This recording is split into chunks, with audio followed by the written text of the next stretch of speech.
Students, आप सभी का स्वागत है। स्टूडेंट्स, आप लोगों के एग्जाम को देखते हुए मैं लाया हूं आपका कोड BHIC 106 का most important question answer.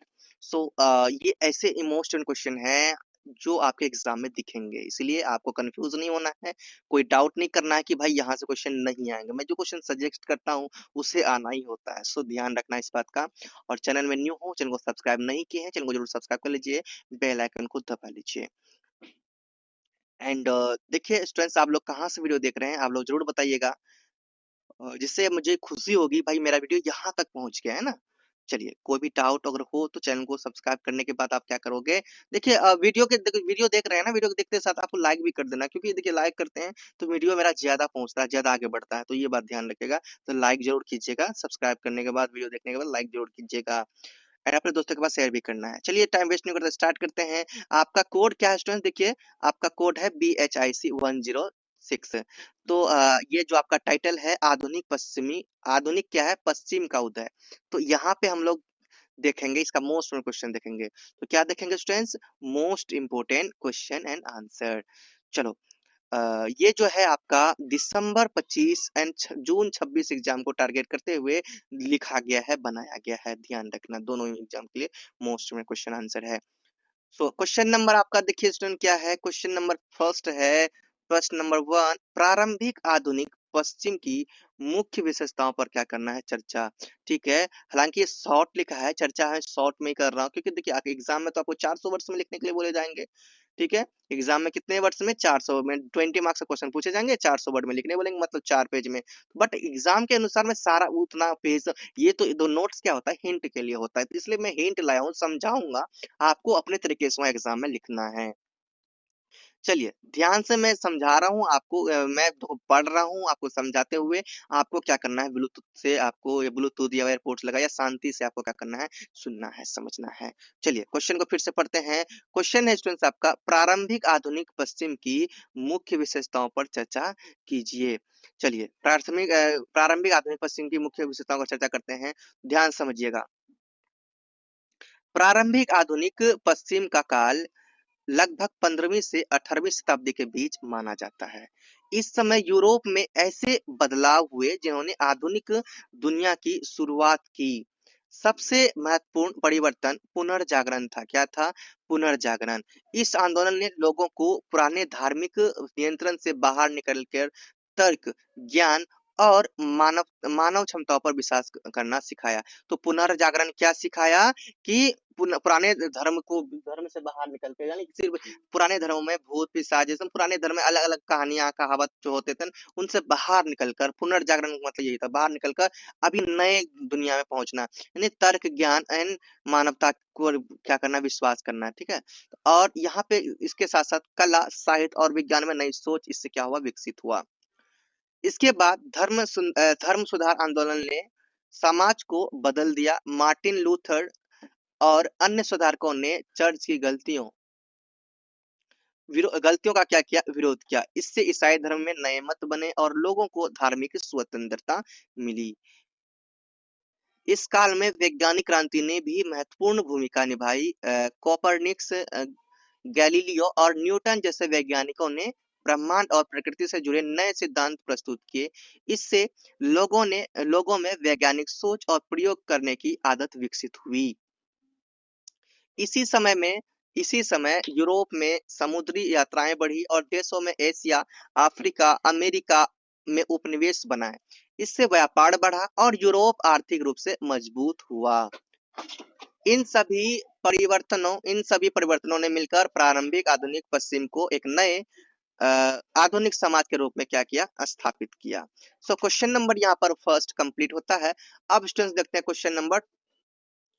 Question number आपका 2 है, पुनर्जागरण के जो है चर्चा जो करे थे। तो पुनर्जागरण के दौरान कला है ना, पुनर्जागरण के दौरान कला रूपों के क्या करना है, विकास और प्रचुर, जो कला रूपों से जो विकास हुआ उनको क्या करना है, प्रकाश डालना है। क्वेश्चन को अगर ध्यान से समझते हैं तो आंसर भी ध्यान समझ में आता है। चलिए समझिए, पुनर्जागरण काल 14वीं से 16वीं शताब्दी के द्वारा माना था। पुनर्जागरण काल कौन सा काल है, 14वीं से 16वीं शताब्दी वाला काल है ना। इस समय इसी समय को क्या कहते हैं, पुनर्जागरण काल कहते हैं। तो ये काल यानी पुनर्जागरण काल अवधि जो है वो कब से कब तक है, 14वीं से 16वीं शताब्दी तक का है ना। पुनर्जागरण काल को यूरोप में कला के पुनर्जन्म का समय माना जाता है। इस अवधि में कलाकारों ने पुरानी मध्ययुगीन धारणाओं से हटकर नई सोच और सृजनात्मक को अपनाया। कला में मनुष्य, प्रकृति और वास्तविक जीवन के चित्रण पर विशेष ध्यान दिया गया। इस समय यथार्थवाद यानी कि रियलिज्म का क्या हुआ, विकास हुआ। कलाकारों ने शरीर की बनावट, चेहरे की अभिव्यक्ति और प्राकृतिक दृश्य को बिल्कुल सजीव रूप में चित्रित किया। आयाम, छाया और प्रकाश के नए तकनीकी प्रयोग भी किए गए, जिससे चरित्र अधिक जीवंत दिखने लगे। चित्रकला में चित्रकला में लियोनार्दी दा विंची, माइकल एंजेलो और राफेल जैसे कलाकारों ने उत्कृष्ट कृतियां बनाई। दा विंची की मोनालिसा और माइकल एंजेलो की सिस्टीन चैपल की चित्रकारी इस दौर की क्या है, बेहतरीन मिसालें हैं। मूर्तियां भी पुनर्जागरण में बहुत आगे बढ़ी। मूर्तियां में मानवीय भावनाओं, शारीरिक शरीर की सुंदरता और संतुलन को वास्तविक रूप में दिखाया गया। वास्तुकला में वास्तुकला में भी गुंबद, स्तंभ और संतुलित डिजाइन का क्या किया गया, प्रयोग किया गया। और साहित्य, संगीत और नाटक जैसे अन्य कला रूप भी फले फूले। कलाकारों को राजा और धनी वर्गों से संरक्षण मिला, जिससे कला का प्रसार और क्या हुआ, प्रसार और प्रचुरता बढ़ी। क्वेश्चन नंबर 2 यहाँ पर कंप्लीट होता है स्टूडेंट्स। क्वेश्चन नंबर आप 3 देखना है। क्वेश्चन नंबर आपका 3 है सामंतवाद से पूंजीवाद की ओर संक्रमण की चर्चा कीजिए। सामंतवाद सामंतवाद वह व्यवस्था थी जिसमें सारी ताकत जमीन रखने वाले सामंतों के हाथ में होती थी। किसान उनकी जमीन पर काम करते थे और बदले में सिर्फ सुरक्षा पाते थे। धीरे धीरे यह व्यवस्था बदलने लगी और इसकी जगह पूंजीवाद नाम की नई आर्थिक प्रणाली आने लगी, जिसमें पैसा, व्यापार और उद्योग सबसे महत्वपूर्ण हो गए।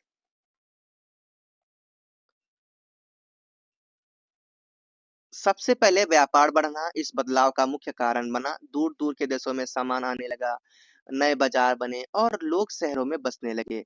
जब व्यापार बढ़ा तो लोगों को समझ आया कि सिर्फ जमीन ही संपत्ति नहीं, बल्कि पैसा और निवेश भी बहुत जरूरी है। इसका फायदा व्यापारी वर्ग को मिला और वे अब मजबूत होने लगे। देखो ऐसे लैंग्वेज में हमने बनाया ना, इजी लैंग्वेज में, जिससे आप पढ़कर आसानी से समझ सकते हैं, इसलिए ध्यान से सुनिए और समझिए। दूसरा कारण था कि जनसंख्या में कमी यानी बीमारियों और युद्धों से इस समय क्या होगा, जनसंख्या में कमी आया था। तो इसके बाद भी देखो ये कारण था कि जब लोग कम हुए तो वे किसानों की मजदूरी बढ़ी और वे सामंतों पर निर्भर नहीं रहे। इससे सामंतवाद कमजोर पड़ गया। समुद्री खोजों और यूरोप उपनिवेशों से यूरोप को बहुत धन और नए संसाधन मिले। इस धन का उपयोग व्यापार,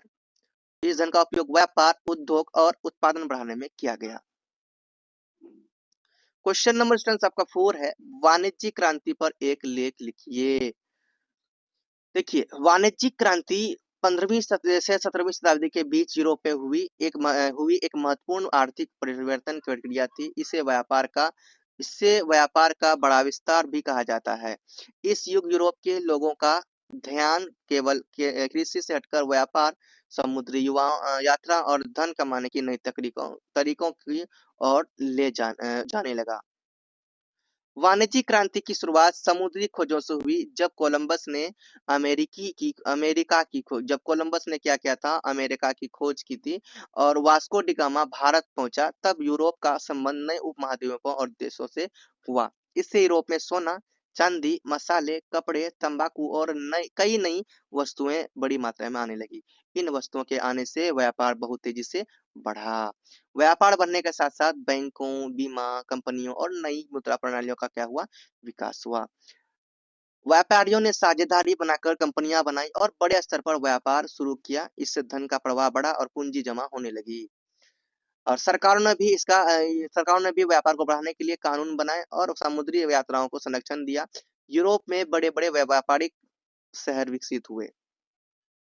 अब क्वेश्चन नंबर आपका 5 है स्टूडेंट। देखिए क्वेश्चन नंबर 5 है, 16वीं सदी के यूरोप में व्यापार और विनिमय पर क्या करना है, चर्चा करना है। तो समझिए 16वीं सदी का यूरोप व्यापार और विनिमय के विस्तार का समय था। इस अवधि में यूरोप का संपर्क नए महाद्वीपों से हुआ, जिससे व्यापार पहले की तुलना में कई गुना बढ़ गया। समुद्र यात्रा के कारण यूरोप, एशिया, अफ्रीका और अमेरिका से सीधे सामान मांगने लगा। इस समय यूरोप में सोना, चांदी, मसाले, चीनी, चाय, रेशम, कपड़ा और नई फसलें जैसे आलू, मक्का और तंबाकू का व्यापार जोर पकड़ने लगा। इन वस्तुओं के आने से यूरोपीय बाजार बहुत सक्रिय हो गए। व्यापार बढ़ने से विनिमय प्रणाली भी बदली। पहले लोग वस्तु के बदले वस्तु लेते थे, लेकिन अब मुद्रा और सिक्कों का उपयोग किया गया। सिक्कों का उपयोग क्या हो गया, बढ़ गया है। बैंकिंग व्यवस्था विकसित हुई। बिल ऑफ एक्सचेंज, हवाला जैसे कागजी दस्तावेज का उपयोग शुरू हुआ, जिससे दूर के शहरों में व्यापार करना क्या हो गया, आसान हो गया। व्यापारियों ने पूंजी इकट्ठा करके बड़े व्यापारिक संगठन बनाए और शहरों में व्यापार मंडियां और बाजार तेजी से क्या हो गया, विकसित हुए। व्यापार से सरकारों की आय भी क्या होगी, बढ़ेगी, इसलिए वे भी व्यापार को प्रोत्साहित करने लगी।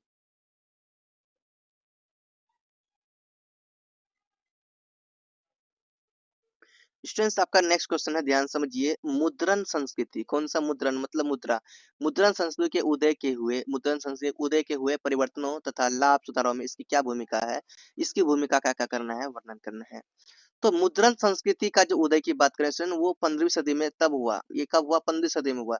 ये तब हुआ जब योहान्स गुटेनबर्ग ने छापाखाना यानी कि प्रिंटिंग प्रेस का आविष्कार किया। इससे ज्ञान और सूचनाओं को फैलाने का तरीका पूरी तरह बदल गया।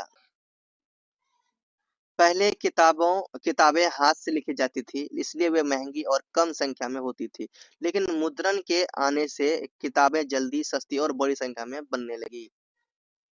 इससे समाज में कई परिवर्तन आए। सबसे बड़ा परिवर्तन था शिक्षा का फैलाव। आम लोग अब किताबें खरीद सकते थे और पढ़ लिख सकते थे। नए विचार, वैज्ञानिक सोच और राजनीतिक विचार तेजी से लोगों तक पहुंचे। अब सुधार आंदोलन में भी मुद्रण संस्कृति की बहुत महत्वपूर्ण भूमिका रही। मार्टिन लूथर के विचार, धर्म सुधार संबंधी पुस्तकें और चर्च की आलोचनाएं छपकर पूरे यूरोप में फैल गई। इससे लोग चर्च की गलतियों और भ्रष्टाचार के बारे में जान सके। कई जगह धार्मिक जागरूकता बढ़ी और नए ईसाई संप्रदाय बने। मुद्रण संस्कृति ने लोगों को सोचने, सवाल करने और अपने विचार व्यक्त करने की शक्ति दी। इस तरह मुद्रण क्रांति ने केवल समाज को नहीं बदला, बल्कि समाज को नहीं बदला, बल्कि धर्म सुधार आंदोलन को भी सफल बनाया। जो कि समाज को ही नहीं बदला, बल्कि धर्म सुधार आंदोलन को भी सफल बनाया। क्वेश्चन नंबर 6 यहाँ कंप्लीट होता है। क्वेश्चन नंबर 7 देखिए। क्वेश्चन है 7, नए निरपेक्ष राजवंशों के आविर्भाव की व्याख्या कीजिए। पूर्वी निरपेक्ष राजवंशों की प्रकृति और विशेषताओं पर चर्चा कीजिए। 16वीं से 18वीं सदी के दौरान यूरोप और एशिया में निरपेक्ष राजतंत्र का क्या हुआ था, विकास हुआ था।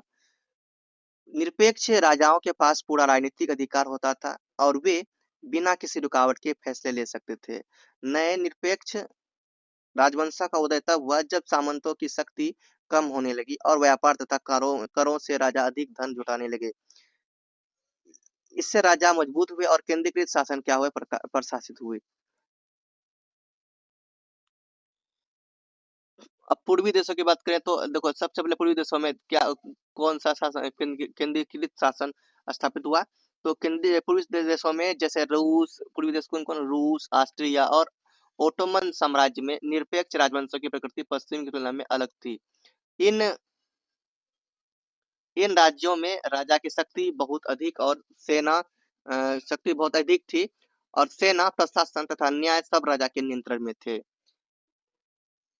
अब बात करते हैं इसकी विशेषता की। पूर्वी निरपेक्ष राजवंशों की क्या मुख्य विशेषता थी। तो एक केंद्र की एक शक्ति था, जो राजा, इसमें राजा ही क्या होता था, सर्वोच्च होता था। एक मजबूत सेना होता था, सेना पर पूरा नियंत्रण राजा का होता था। मजबूत सेना होता था, बट इसका नियंत्रण किसका होता था, राजा का होता।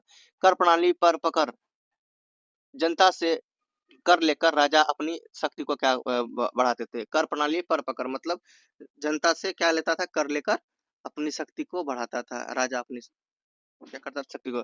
उसके बाद है स्टर्न आपका धर्म का समर्थन। कई बार धर्म का उपयोग राजा अपने शासन को उचित दिखाने के लिए करते हैं। क्वेश्चन नंबर 7 कंप्लीट होता है। क्वेश्चन नंबर 8 है स्टूडेंट, देखिए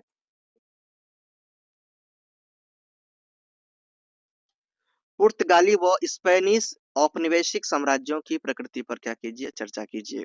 तो पुर्तगाली व स्पेनिश याद रखना, पुर्तगाली। तो पुर्तगाली की बात करें स्टूडेंट्स, 15वीं से 16वीं सदी में पुर्तगाल और स्पेन ने दुनिया भर में बड़े औपनिवेशिक साम्राज्य स्थापित किए। तो ये कब किए, पुर्तगाल और स्पेन ने 15 से 16वीं शताब्दी के बीच। तो ये दोनों देशों की समुद्री खोजों ने यूरोप को एशिया, अफ्रीका और अमेरिका से जोड़ दिया। इनके साम्राज्यों की प्रकृति कुछ समान भी थी और कुछ अलग भी थी। पुर्तगाली साम्राज्य, पुर्तगाली साम्राज्य का मुख्य उद्देश्य था व्यापार और समुद्री नियंत्रण। उन्होंने भारत, अफ्रीका और दक्षिण पूर्व एशिया में तटीय केंद्र यानी फैक्ट्रियां स्थापित की। पुर्तगाली सीधे शहरों पर शासन नहीं करते, बल्कि मसाले, सोना, दास और अन्य सामान के व्यापार पर नियंत्रण चाहते थे। उनके औपनिवेशिक नीति अधिकतर व्यापार पर क्या थी, आधारित थी। और इसके विपरीत की बात करें स्पेनिश की, तो स्पेनिश साम्राज्य अमेरिका महाद्वीप में फैला गया। स्पेनिश जो साम्राज्य है वो कहाँ पर फैला, अमेरिकी महाद्वीप में। स्पेन ने बड़े बड़े क्षेत्रों पर अधिक शासन किया। स्पेन ने क्या किया, बड़े बड़े क्षेत्रों में सीधा शासन किया। वहां की भूमि, सोना चांदी की खदानों और प्रशासनीय जनजातियों पर नियंत्रण जमाया। स्पेनिश ने मिशनरी भेजकर ईसाई धर्म फैलाने की कोशिश की। उनकी नीति, शासन और धार्मिक परिवर्तन दोनों पर आधारित थे। दोनों साम्राज्यों की समानता यह थी कि उन्होंने स्थानीय लोगों का शोषण किया, संसाधनों को लूटा और दास प्रथा को बढ़ावा मिला।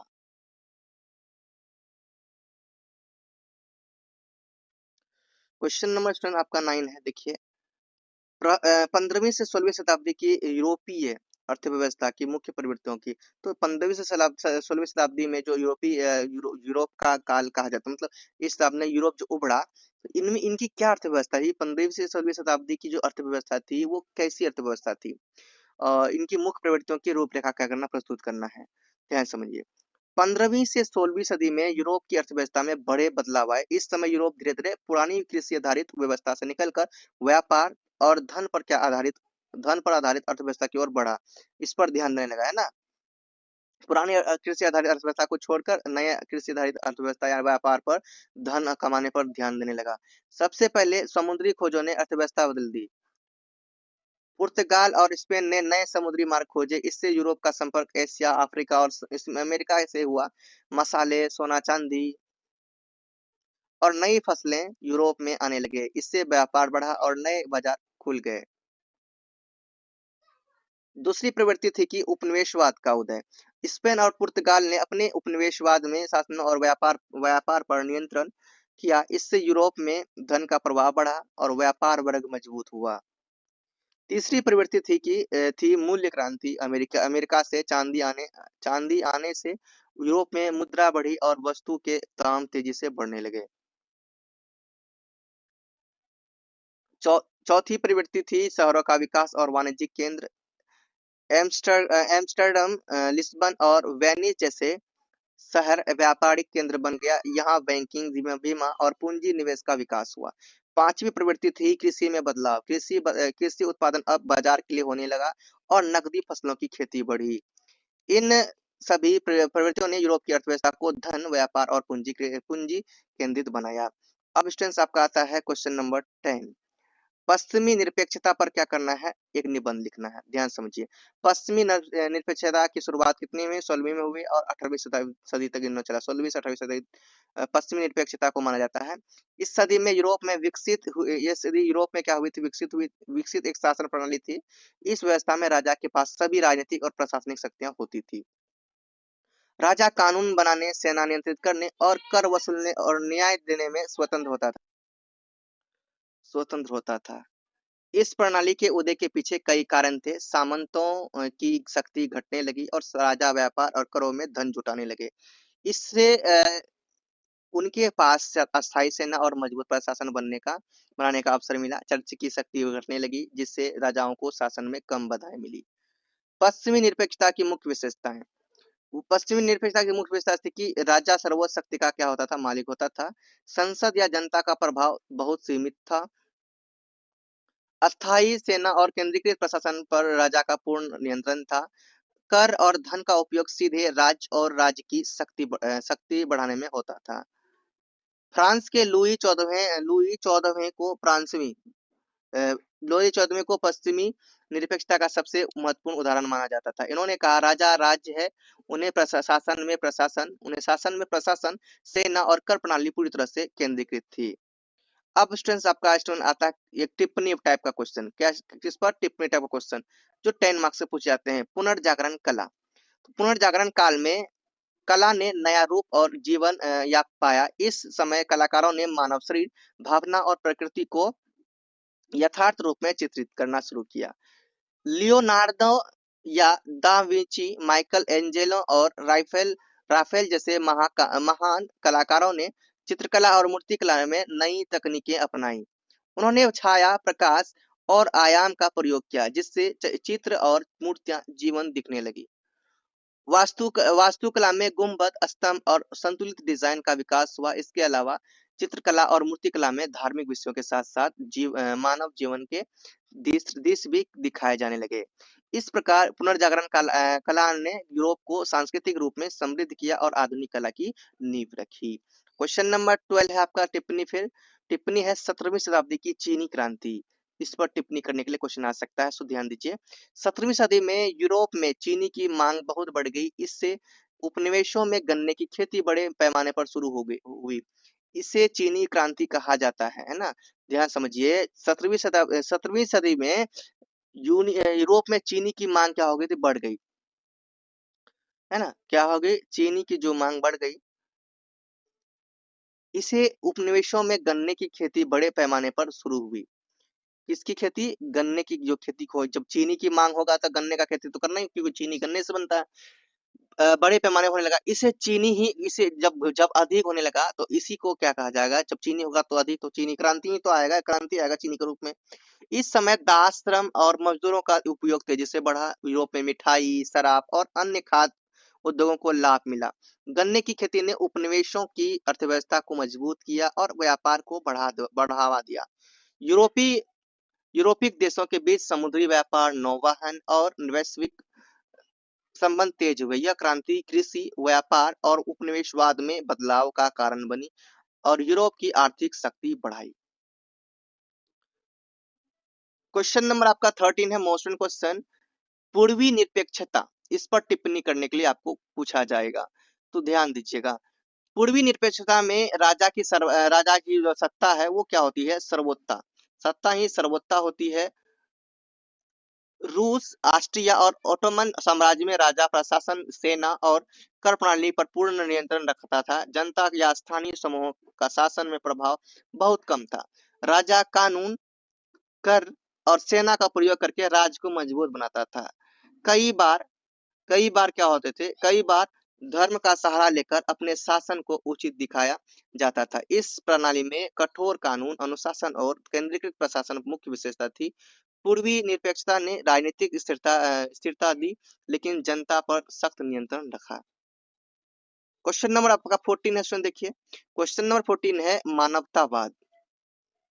तो मानवतावाद पुनर्जागरण काल का महत्वपूर्ण विचार था। यह मानव की क्षमता, अनुभव और तर्क पर विश्वास करता था।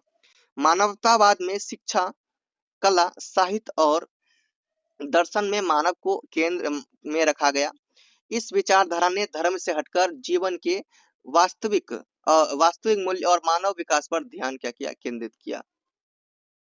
मानवतावाद ने व्यक्तिगत स्वतंत्रता, सोचने की क्षमता और नैतिकता को महत्व दिया।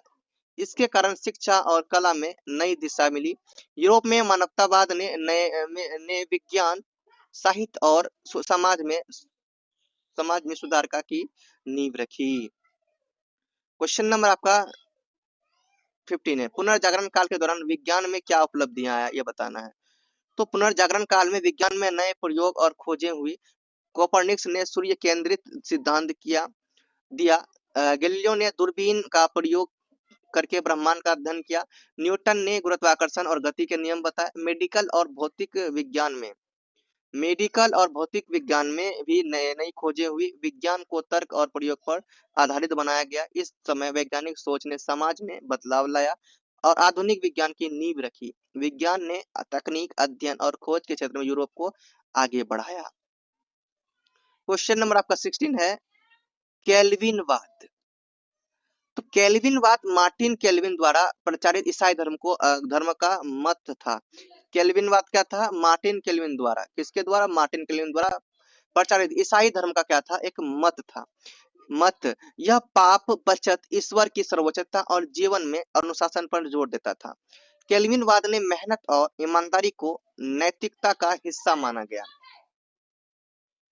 केल्विनवाद ने मेहनत और ईमानदारी को नैतिकता का हिस्सा माना गया। यह धर्म सुधार आंदोलनों का हिस्सा था। यूरोपीय में नए ईसाई संप्रदायों के विकास में मददगार रहा।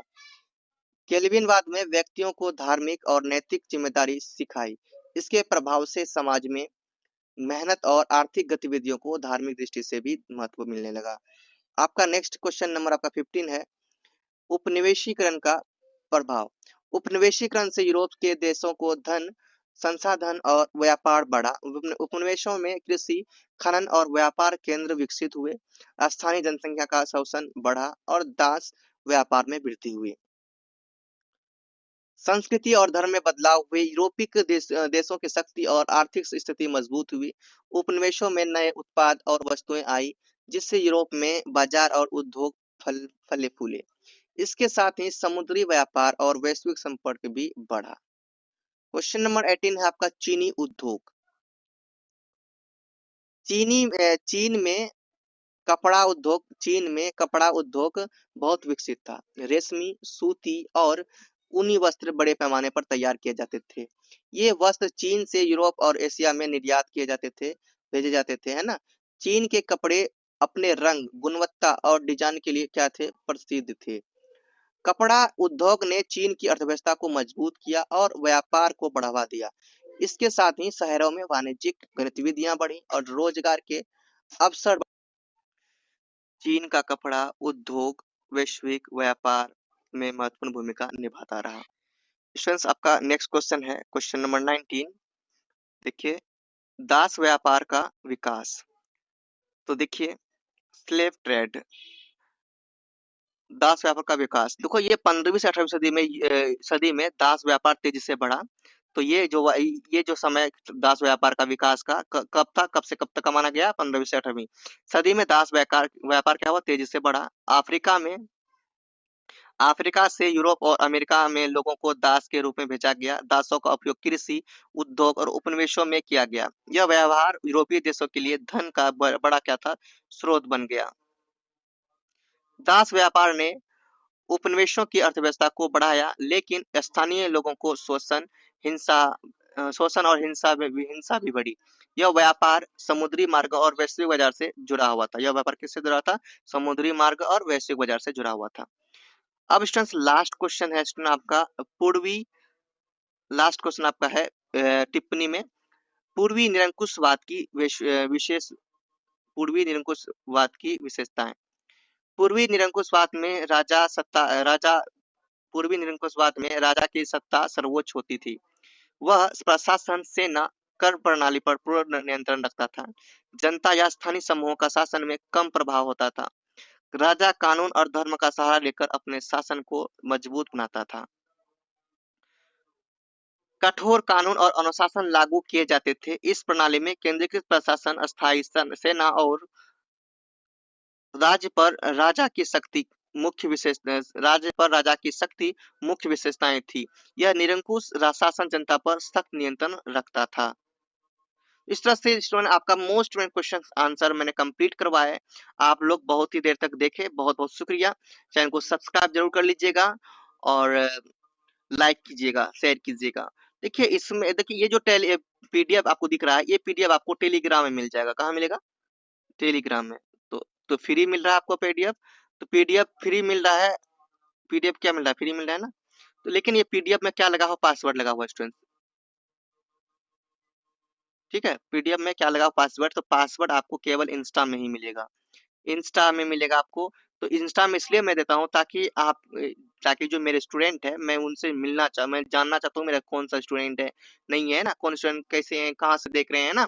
तो मैं इन स्टूडेंट से मिलना चाहता हूँ। इससे क्या होता है कि मुझे खुशी होता है कि भाई मेरा स्टूडेंट ये है, वो है, ये देख रहे हैं। तो इस तरह से मैं वहाँ आपको पासवर्ड देता हूँ। तो इस तरह से इंस्टा से नहीं, आप पासवर्ड ले लीजिए, आसानी से आप लोगों को मिल जाएगा। रिस्पेक्ट के साथ आपको मांगना है, पीडीएफ का पासवर्ड मिल जाएगा और प्रिपरेशन कीजिएगा। तो स्टूडेंट्स आज के वीडियो में इतना ही रखते हैं। चैनल को सब्सक्राइब जरूर कर लीजिए। मिलते हैं नेक्स्ट वीडियो में। तब तक बाय। जंस में बोलो, प्रेम से रहो, प्रेम से बोलो, प्रेम से बोलो। Don't forget subscribe. Best of luck.